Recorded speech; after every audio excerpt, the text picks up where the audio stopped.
வணக்கம். இந்த பதிவு 100% இஓயு அதை பற்றியது. சமீபத்தில் ஒரு நண்பர் ஒருத்தர் எங்கிட்ட ஒரு கேள்வி கேட்டிருந்தார். நாங்கள் ஒரு 100% இஓயு எங்களுக்கு ஒரு 6 மாதத்துக்கு மேலே ஒரு மெட்டீரியல் வாங்கி, அதாவது ரா மெட்டீரியல் வாங்கி நாங்கள் அதை பயன்படுத்தாமல் இருக்கோம். அதை நாங்கள் வெளிநாட்டுக்கு அனுப்ப முடியுமா?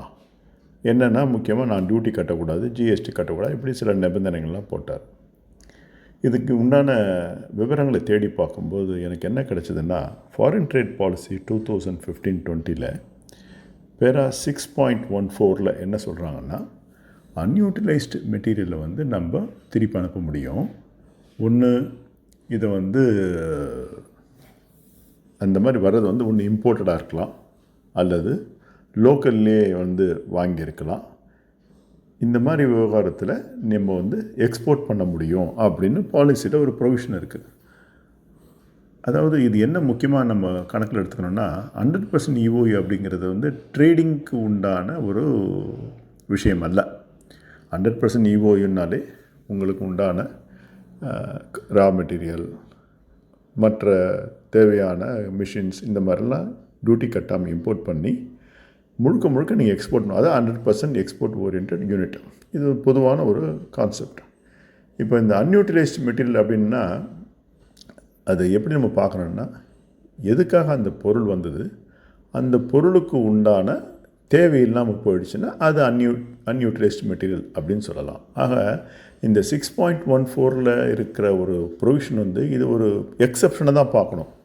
நீங்கள் வாங்குகிற பொருள்லாம் எனக்கு தேவையில்லைன்னு சொல்லி நீங்கள் வைக்க முடியாது. ஆக இப்போ சில விஷயங்களை நான் அவருக்கு சொன்னேன். இது அன்யூட்டிலைஸ்டு மெட்டீரியல், இது ஒரு எக்ஸப்ஷனல் கேஸ் தான். நீங்கள் இதை ட்ரேடிங்காக பண்ண முடியாது. நீங்கள் இது எஃப்ஓசியாகவும் ஃப்ரீ ஆஃப் சார்ஜாகவும் அனுப்ப முடியாது.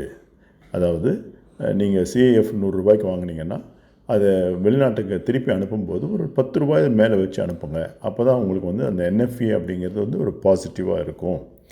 அதுக்கப்புறம் இதில் இந்த டியூரேஷன் அப்படிங்கிறது இன்றைக்கி இம்போர்ட் பண்ணிவிட்டு நாளைக்கு எனக்கு தேவையில்லைன்னு அனுப்பக்கூடாது.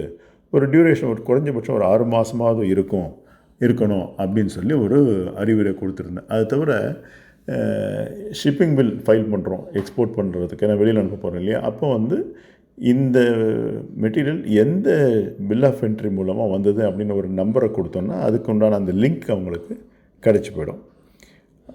அது தவிர நீங்கள் எக்ஸ்போர்ட் பண்ணும்போது உங்களுக்கு உண்டான பாண்ட் ஆஃபீஸருக்கு இந்த எக்ஸ்போர்ட்டை பற்றி நீங்கள் ரைட்டிங்கில் தெரிவிக்கணும். அது ரொம்ப முக்கியமானது. ஜிஎஸ்டி கட்ட வேண்டிய அவசியம் இல்லை. தேங்க்ஸ்.